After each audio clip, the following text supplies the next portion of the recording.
¿Cuántos de ustedes vieron alguna vez la película del príncipe Ben-Hur? Déjenme ver con sus manos en alto. La mayoría. Supongo que los pocos que no levantaron sus manos son la nueva generación, los muy jóvenes. Si ese es el caso y usted nunca la ha visto, atiéndame. Creo que es una película que usted debe ver. Por cultura general, pero sobre todo porque es una película con principios bíblicos muy fuertes. Y probablemente detalles que les voy a contar ahora los empujen aún más a verla. Quien escribió esta película fue un general llamado Lewis Wallace.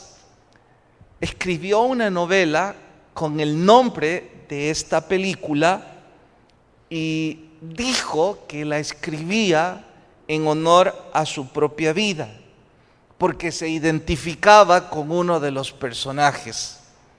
Este general fue muy famoso al punto de que muchos lo consideraban un villano, mientras que otros lo consideraban un héroe por la guerra en la época de la Unión en Norteamérica. Lo más curioso para mí es los dichos de sus críticos, y el que más me llama la atención es el que dice el por qué este general decidió escribir esa novela. No fue su único libro, pero sí fue el que lo convirtió en alguien muy famoso.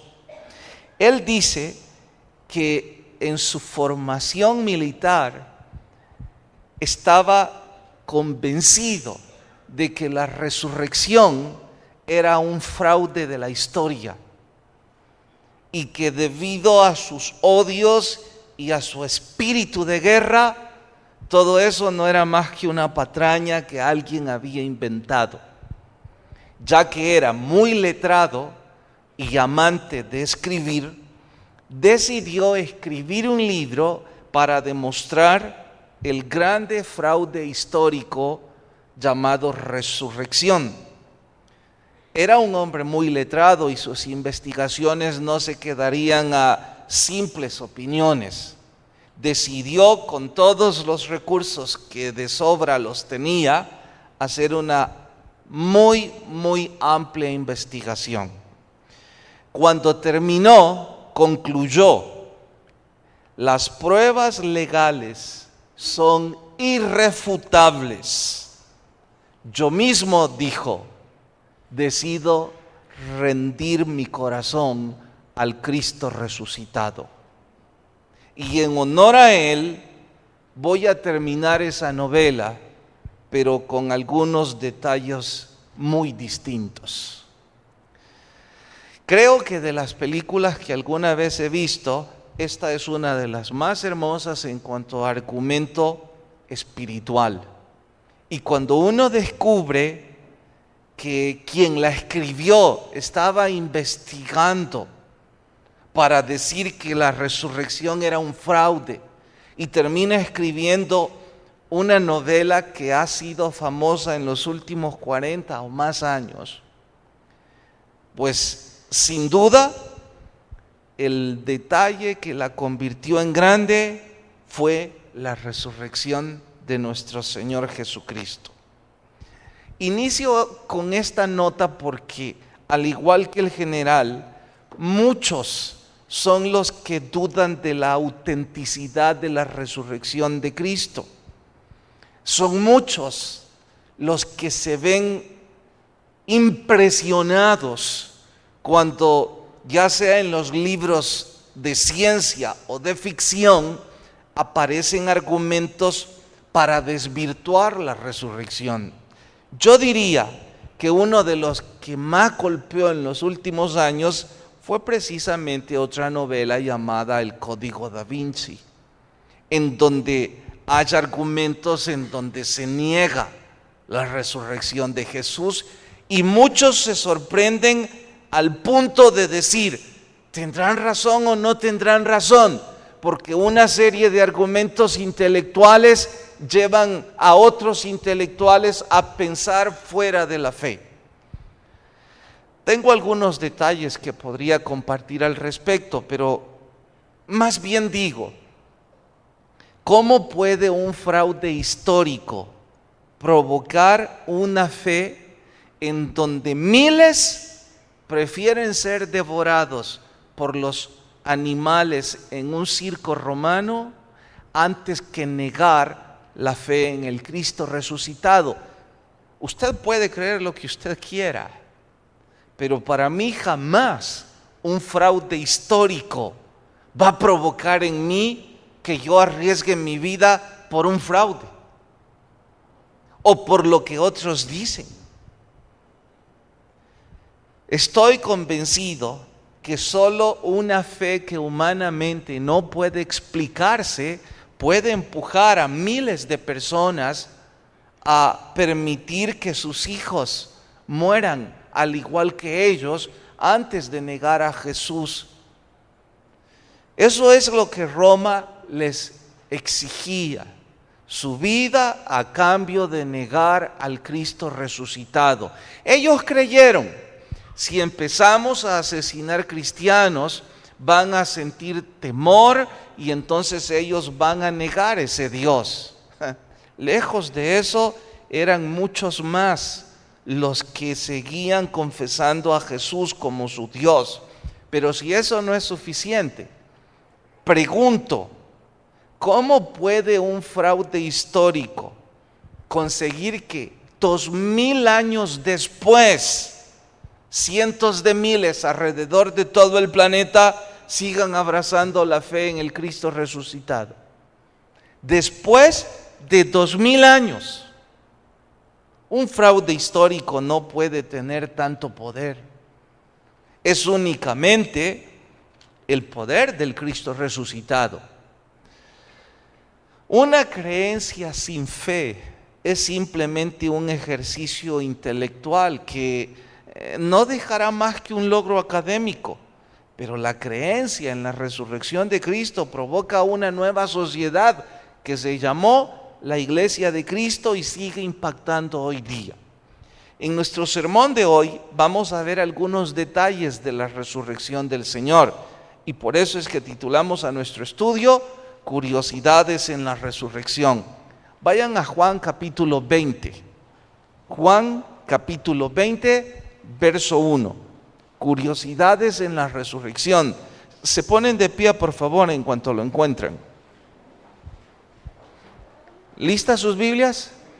Dice: el primer día de la semana, María Magdalena fue de mañana, siendo aún oscuro, al sepulcro, y vio quitada la piedra del sepulcro. Entonces corrió y fue a Simón Pedro y al otro discípulo, al que amaba a Jesús, y les dijo: se han llevado del sepulcro al Señor y no sabemos dónde le han puesto. Deténganse. ¿Qué creyeron ellas? Que se habían robado el cuerpo. Y aún hoy día hay una fuerte creencia de que el cadáver fue robado. Verso 3: y salieron Pedro y el otro discípulo y fueron al sepulcro. Corrían los dos juntos, pero el otro corrió más aprisa que Pedro y llegó primero al sepulcro. Y bajándose a mirar, vio los lienzos puestos ahí, pero no entró. Hasta ahí leemos y oramos. Señor, por favor, habla en nuestras vidas, que la unción de tu Espíritu nos haga crecer en el estudio de tu palabra. En tu nombre oramos. Amén. Pueden tomar su asiento. Soy amante de las biografías de personajes famosos. Por más emotivas que sean las que he leído, y con humildad digo, creo que no son pocas, todas terminan de la misma manera, en el momento en que fallece el protagonista. Es como estar leyendo un libro muy, pero muy emocionante, en donde uno espera que esto se alargue y de pronto el libro dice, se acabó. Y todas terminan igual, donde el protagonista fallece. Todas las biografías, por grandes que sean, tienen eso en común, exceptuando la biografía de nuestro Señor Jesús. Pues el día de su muerte, lejos de ser el final, es el comienzo de una apasionante historia que sigue escribiéndose hasta el día de hoy y continuará hasta el día en que Cristo venga por su iglesia. Así es que entre cualquier libro, cualquier religión, cualquier biografía y cualquier personaje, la diferencia la hace la resurrección de Cristo. Eso es el acontecimiento más importante y que vuelve única la fe en Jesús. Es su resurrección. Nuestros rituales, por buenos que fueran, si la resurrección fuera un fraude, entonces carecerían de trascendencia y de importancia si fuese un fraude. Pero la cruz vacía, la tumba vacía, los cientos de miles que aún hoy día siguen viendo sus vidas restauradas por la fe en el Cristo resucitado, son pruebas irrefutables de la resurrección de Cristo. Por ello es que a mi gusto yo no voy a ocupar tiempo del púlpito para demostrarles que la teoría del cuerpo robado es un absurdo.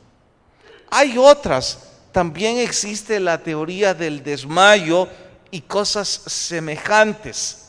Recalco, no pienso dedicar tiempo a eso, no porque no sea importante, quizás sí lo es. Y algunos de ustedes, los más amantes del intelectualismo, tendrán tiempo para leer lo suficiente y como para descubrir que hay más evidencias que demuestran que la resurrección es lo que hace la diferencia en este planeta, en la existencia de la humanidad. Podríamos empezar a argumentar y científicamente demostraríamos que no fue robado, que no puede ser explicado humanamente hablando, que todas esas teorías son absurdas y llenas de lagunas científicas, etcétera, etcétera. Por eso recalco, a mi gusto, prefiero que ocupemos los pocos minutos que en media semana estudiamos la Biblia para ver esos detalles que alimentan nuestro espíritu y nuestra alma. No es que el intelectualismo esté mal, es que solo vamos a saciar la sed de conocimiento de algunos, que al fin de cuentas, sin la fe, no tienen mérito alguno. Por ello es que salto el hecho de demostrar la resurrección de Cristo y más bien voy a aquellas cosas que alimentan mi espíritu. Entre ellas, si yo tuviera que tipificar en grupos de personas y pregunto, ¿qué tipos de personas fueron los primeros en llegar a la tumba vacía? ¿Qué tendrían que contestar? Repito la pregunta. Si yo uno las personas y las tipifico en grupos y en eco a ello pregunto, ¿qué tipos de personas fueron los primeros en llegar a la tumba vacía? Díganme, ¿qué grupos serían? ¿Perdón? ¿Un grupo de cobardes? Pues no. ¿Un grupo de incrédulos? Tampoco. No fueron ellos los primeros en llegar a la tumba vacía. Exacto. Y nosotros regularmente pasamos por alto que fue un grupo de mujeres las primeras en ver al Cristo resucitado. En honor a ello, si alguna vez usted pensó que la Biblia parece literatura con tendencia hacia el machismo, atienda a esto. El pasaje que relata el evento más importante de toda la Biblia, lo que fundamenta y solidifica el cristianismo, en ese pasaje dice que las mujeres ocuparon el primer lugar. Así es que necio es que alguien insista en argumentar que hay tendencia machista en la Biblia. Sin duda, al leer este pasaje, al leer el pasaje en donde Jesús se preocupó por su mamá, al leer el pasaje en donde las mujeres estuvieron al pie de la cruz, en donde Pablo dice que a la mujer hay que tratarle como un vaso frágil, hay que concluir que la mujer ocupa un lugar muy especial en el corazón del Señor. Así es que lejos de haber algún tipo de machismo, hay un lugar muy especial para ellas. Y si humanamente hablando también argumentamos cómo quitar expresiones como los hombres no podemos vivir sin las mujeres, o hay alguno que diga lo contrario. Detrás de todo gran hombre hay una gran mujer.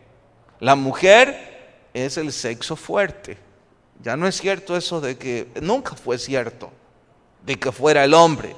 Y otras frases más que demuestran que las mujeres se han ganado ese título en la historia. Ahora, claro está que se han ganado ese título las mujeres que toman el rol que les compete en la Biblia.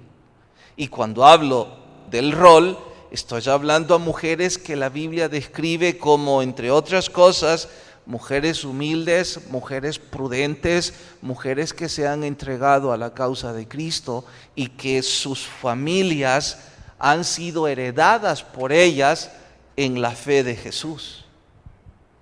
Así es que un punto aquí en la resurrección que a mí me deja boquiabierto es: pasé por alto tanto tiempo que las mujeres estuvieron ahí en primer lugar, mujeres que ocupaban un puesto especial en la vida de Jesús y de los discípulos, mujeres humildes, mujeres con un corazón discreto, mujeres que no querían tomar el rol de controlar a nadie, sino mujeres que cumplieron con lo que Dios esperaba que hicieran. Son muy especiales.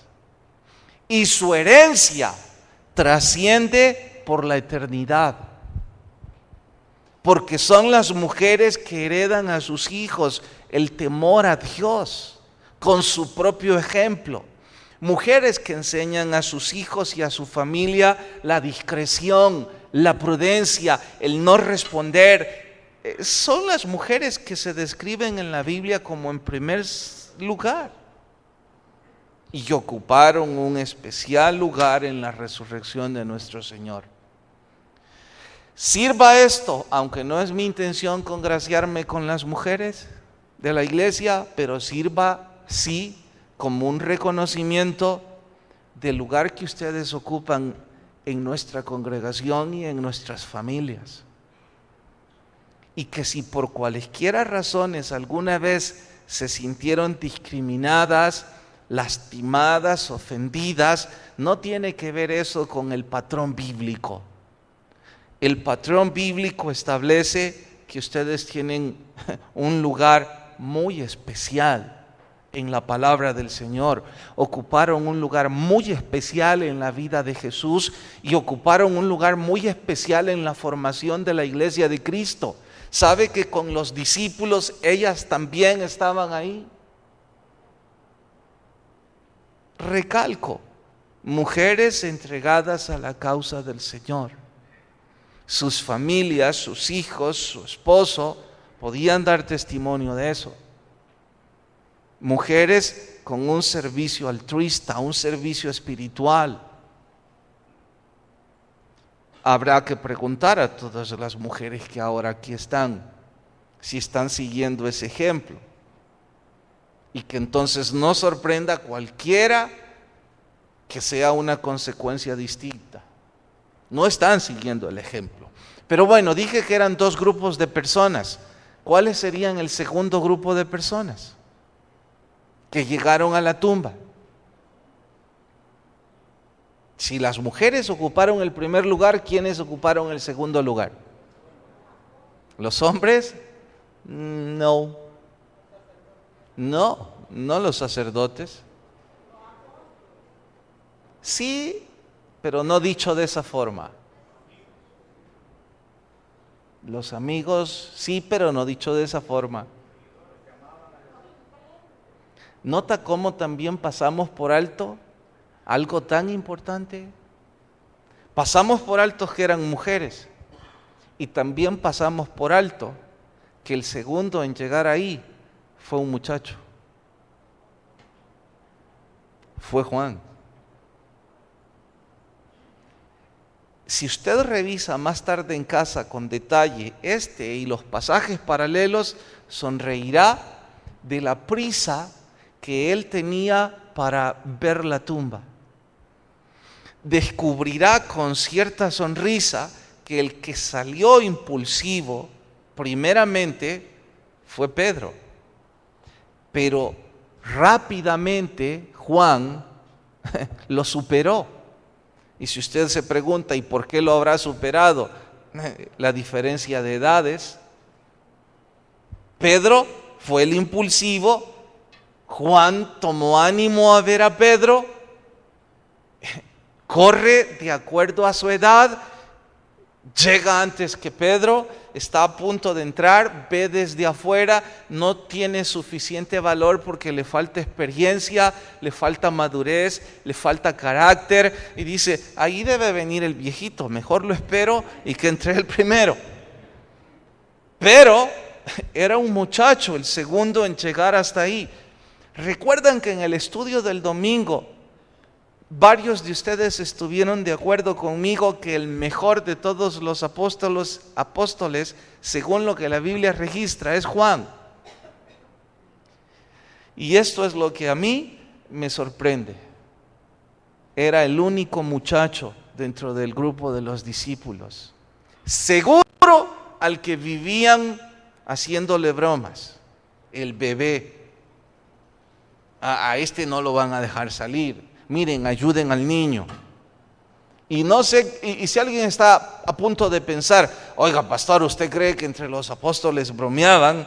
¿Cómo no, si tenían la felicidad de tener al Hijo de Dios con ellos? Tenían motivos para estar siempre alegres.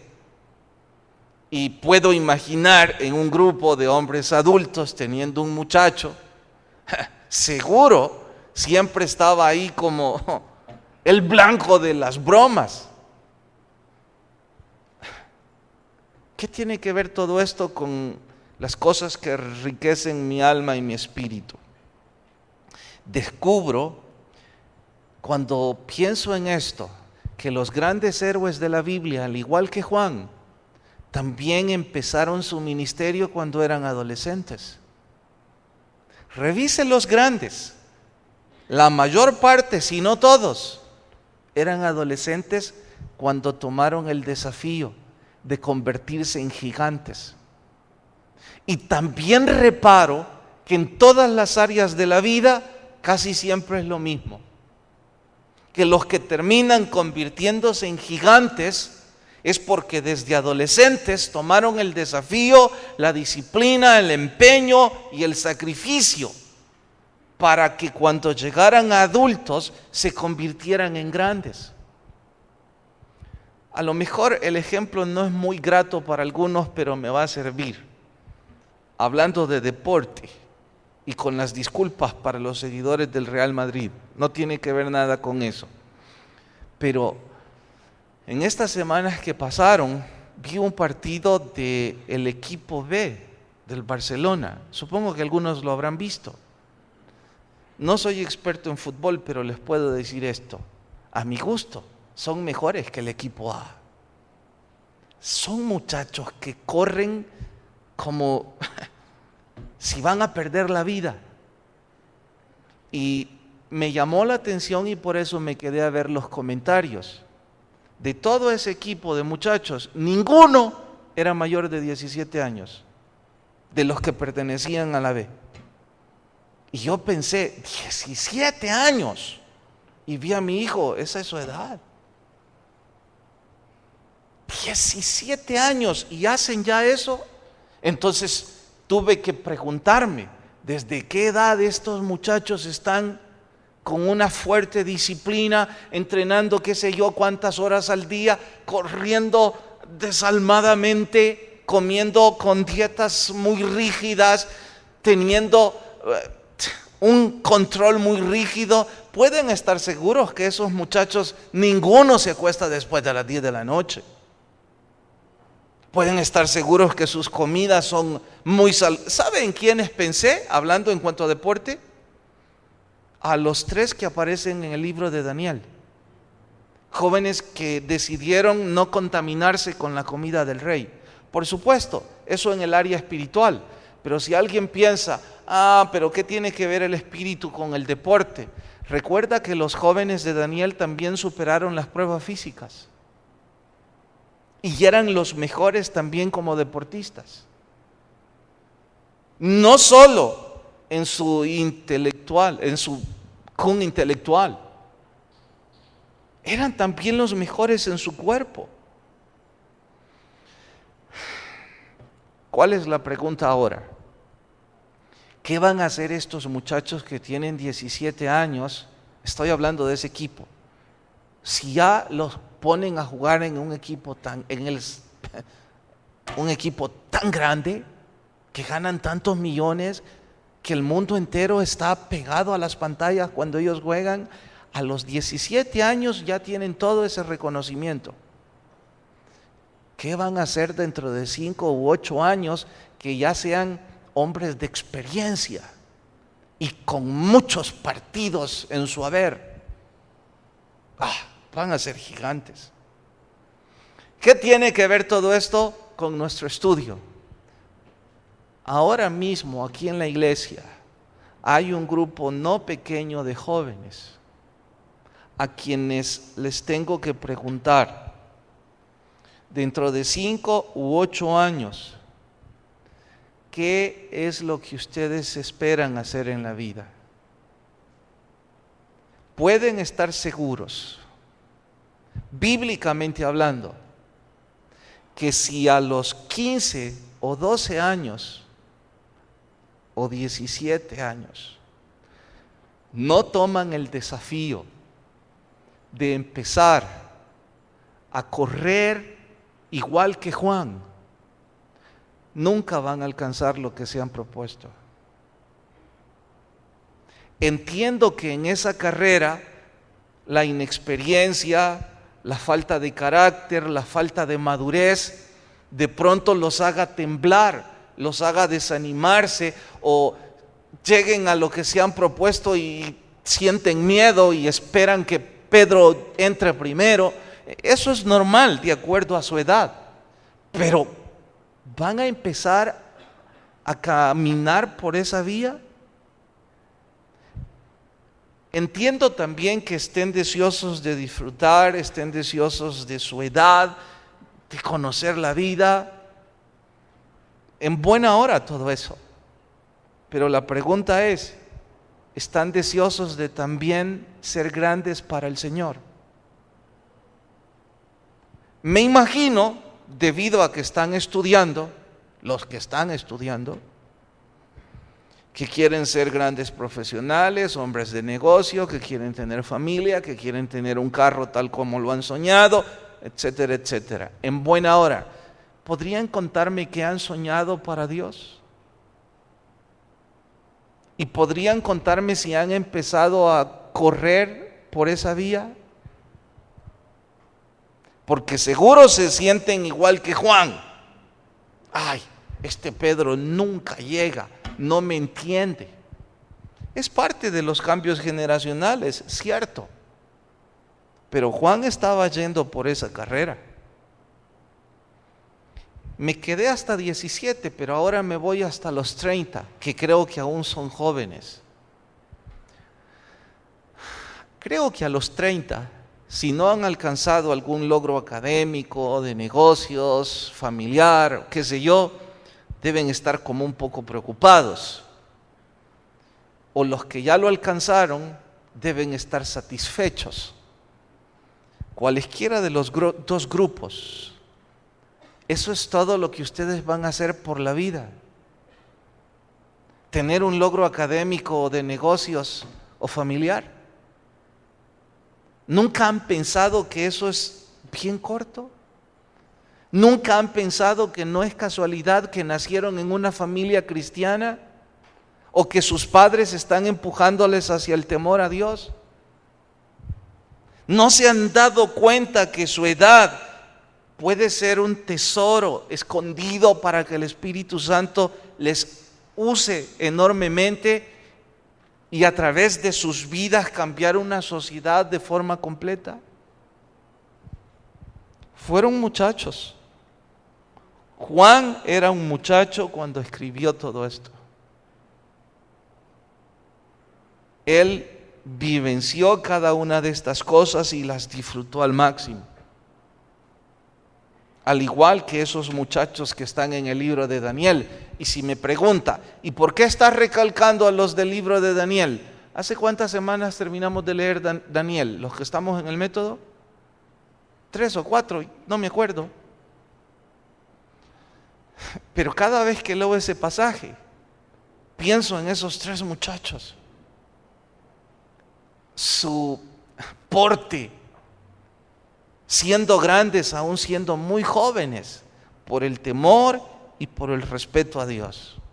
Bueno, quiera Dios que este joven en la cruz de Cristo y en la resurrección de Cristo sirva como modelo que toda nuestra juventud debería seguir. Y que si desde hoy que están 12, 15, 18 o 25 años, toman el desafío que el Espíritu Santo les pone, pronto van a ser gigantes en las áreas que se propongan, porque van a tener la gracia de Dios con ustedes. Y también escuchen esto porque es una profecía, aunque no soy profeta. Los que hagan caso omiso de ese llamamiento, dentro de 10 años podrán constatar, no consiguieron ningún logro en la vida.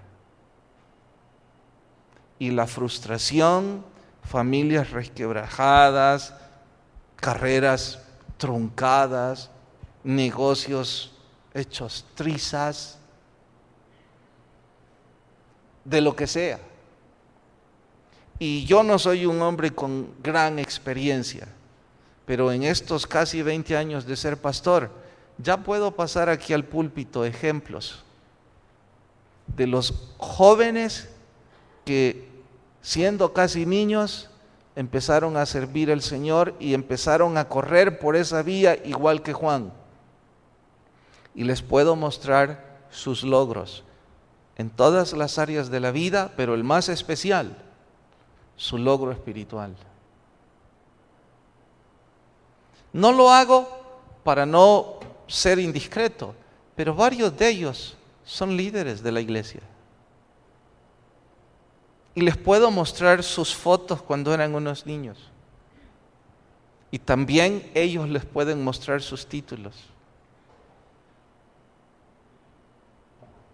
Empezaron como Juan. Como también puedo enseñarles el otro extremo. Niñas que se creían muy bonitas. De pronto conquistaron a alguien que les ofreció bajarles la luna y en efecto se las bajó. Las volvió lunáticas.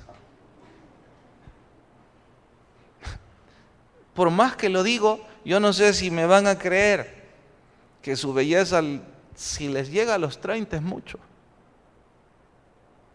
Es mucho. Pero hay una belleza que está por dentro, que es la presencia del Espíritu Santo, que no importa si es una anciana. Va a estar ahí siempre con mucha fuerza. Pero ¿piensa ir por esa carretera o piensa ir por cualquier otro desvío? Es su decisión. Miren el verso 24. Verso 24. Dice: pero Tomás, uno de los 12, llamado Dídimo, no estaba con ellos cuando Jesús vino. Le dijeron los otros discípulos: al Señor hemos visto. Él dijo: si no viere sus manos la señal de los clavos y metiere mi dedo en el lugar de los clavos y metiere mi mano en su costado, no voy a creer. Bien, todos hemos oído esta historia y por eso es que llamamos a Tomás como el incrédulo. Pero esa es una aseveración incorrecta. Ahora también lo descubrí. Incrédulo es el que no cree a pesar de las evidencias, ¿cierto? Ese es un incrédulo. Ahora trate usted de usar el calzado de los discípulos. ¿Alguno de ellos creyó? ¿Algún discípulo creyó que Jesús iba a resucitar? Ninguno. Cuando llegó María a decirles, ha resucitado, ¿creyeron? Lo que dijeron, a saber quién se lo robó, vamos a agarrar al ladrón. Esa era la carrera que llevaban. Ninguno creyó. ¿Cuándo fue que creyeron? Cuando lo vieron. Entonces Tomás no era el incrédulo. Si vamos a hablar de incrédulos, digamos que todos lo eran. La diferencia entre los otros 10 y Tomás, ¿cuál era? Antes de descubrir la diferencia entre estos, recalco, si yo estoy en el calzado de Tomás, o usted, viene un grupo de mujeres que estuvo al pie de la cruz y vio el tormento que Jesús sufrió. Eso no es suficiente para usted estar medio trastornado. Es un impacto terrible.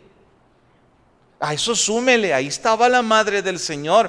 ¿Puede imaginar sus gritos y el corazón desgarrándose? Y ellas estaban ahí. Les pregunto, ¿no es suficiente para que se vuelvan locas? ¿Sí o no? Menos que eso es suficiente. Entonces, si yo soy Tomás, pienso, pobrecitas estas mujeres, tienen un trastorno, andan viendo ilusiones, no las culpo, están sufriendo. Oigan, solo habían pasado 2 días. Por otro lado, pienso en los otros 10 que dicen que Jesús ha resucitado. Si son un grupo de cobardes igual que yo, ¿quién les va a creer nada? Él no era un incrédulo, simple y sencillamente era un intelectual. Él dijo, hasta que yo no vea, no creo. Igual que los otros 10. De hecho, cuando lo vio, ¿creyó o no? Dio una de las frases más hermosas de toda la Biblia. Dijo, Señor mío y Dios mío. Estaba igual que los otros. Entonces ya basta con decirle el incrédulo. No podemos increparle eso. Lo que sí hay que reprocharle es esta pregunta que también la pasamos por alto. ¿Alguien tiene idea cuál es la pregunta? Y de hecho, no tengo la respuesta. ¿Alguien tiene la pregunta? ¿Nadie? ¿Dónde andabas, Tomás?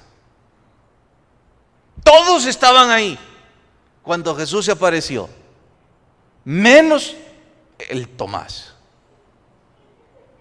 Así es que lo que sí les reprocho es, ¿y dónde andabas, pues?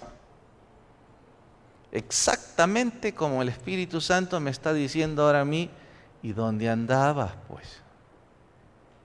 El día que estabas, el día que debías estar, donde Dios te iba a bendecir, ¿dónde andabas? Mire el otro extremo. Hace algunos años un buen amigo, Carlos, me acaban de robar el carro. Decía en la congregación, tal número y todo. Fue hace varios años. Sí, hombre, con gusto. Dame el número de la placa y lo ponemos. Y mira, ¿y dónde te lo robaron? Ay, ¿qué te importa? Solo poné que me lo robaron. Y yo pensé que estaba desesperado y quien no, en ese entonces no era muy común que a punta de pistola, bueno, hoy tengo que preguntar, ¿a alguien le robaron esta semana? Pero eso era distinto antes. Cuando vino a la iglesia ya más relajado, se acercó y me dijo, mira, perdona que te dije que te importa, pero es que me da pena decir dónde estaba. No me digas eso entre vos y Dios, pero usted ya se está estado de ese carro. Entonces, ¿dónde andaba, pues?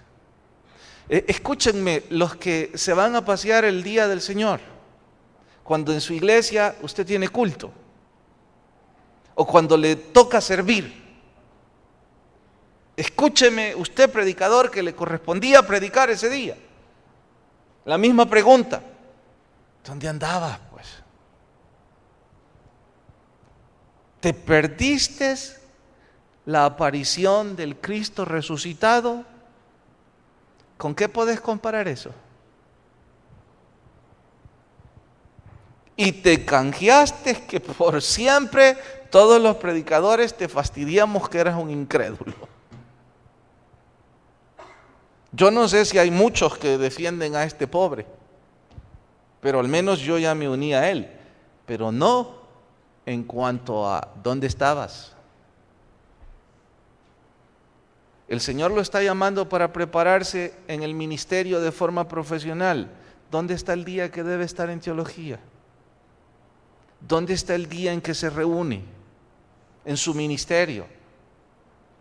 ¿Dónde está el día de su culto? Por cierto, no sé qué día de estos, al terminar, una persona se acercó, tenía una lágrima, me dio un abrazo, era un hermano, y me dijo: pastor, gracias por lo que ha dicho esta tarde, esta mañana, me dijo. Yo todavía no sé qué dije. Lo que sí le contesté fue: pues yo no he dicho nada, pero si el Señor le dijo algo, también me lo dijo a mí, porque igual yo estoy consternado. Él me dijo: gracias a Dios que vine a escuchar esto. Él insistió, era lo que yo necesitaba. ¿Acaso estudiar la palabra no es lo que necesitamos para alimentarnos? ¿Acaso no es lo primero que muchos cambiamos? Y a veces, casi por cualquier trivialidad. Le dije a Marlene una noche de estas: ¿verdad que estuvo bien vacío ahora? Marlene me dijo: el día de pago, me dijo. ¿Será que el día de pago no estamos en el culto? Yo no sé, estoy preguntando. ¿Dónde estabas? ¿Dónde estabas? Qué bueno que Tomás tuvo la oportunidad de que Jesús se le apareciera otra vez. Y si usted está pensando: tal vez yo tengo la oportunidad, pues Dios quiera que así sea. Pero ¿para qué va a dejar pasar si usted y yo sabemos que debemos estar donde Dios nos ha llamado a estar? Finalmente, el verso 30. Hizo además Jesús muchas otras señales en presencia de sus discípulos, las cuales no fueron escritas en este libro. Pero estas se han escrito, ¿para qué? Para que creáis que Jesús es el Cristo, el Hijo de Dios, y para que creyendo tengáis vida en su nombre. ¿Por qué razón los discípulos creyeron? ¿Por qué, hermano Hugo? Porque vieron. ¿Y entonces nosotros? Noten esto, es bien importante. Tomás no creyó hasta que no vio. Entonces los discípulos creyeron porque vieron. Pero nosotros que no hemos visto. Con razón Jesús le dijo a Tomás: qué bueno que tú crees porque has visto. Bienaventurados aquellos que sin ver creen en mi palabra. ¿En cuál palabra? En este bendito libro. Aquí va algo que yo no sé si soy capaz de decir o de explicar. Un fraude histórico puede provocar que 900 personas aquí tengamos una fe amplia en el Cristo resucitado, y que usted y yo nos sintamos avergonzados por cambiar, porque no hemos cambiado hábitos pecaminosos. Un fraude histórico no puede provocar eso. Lo único que puede provocar eso es la presencia de Jesús en nuestros corazones. Y eso no sucede si no ponemos fe en su palabra, no en lo que hemos visto, sino en lo que hemos conocido a través de su palabra. De ahí que estudiarla es lo más importante de nuestras vidas. Si este año que está a punto de terminar, usted y yo no estudiamos la palabra, con denuedo y con fe, creo que ese es el primer propósito para el año que entra. Fe en su bendita palabra. Oramos. Señor, gracias por lo que nos has hablado a través del estudio de tu palabra, pidiéndote, Señor, ministres en nuestros corazones de tal modo que podamos abrir nuestra fe, que a veces flaquea.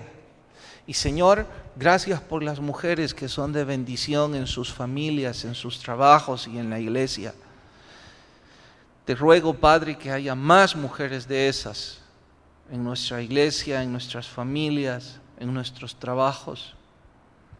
Gracias por aquellos jóvenes que van a empezar a correr por ese camino adelante de Pedro y que quizás flaquearán por su inmadurez o su falta de experiencia, pero seguirán corriendo en pos de ti.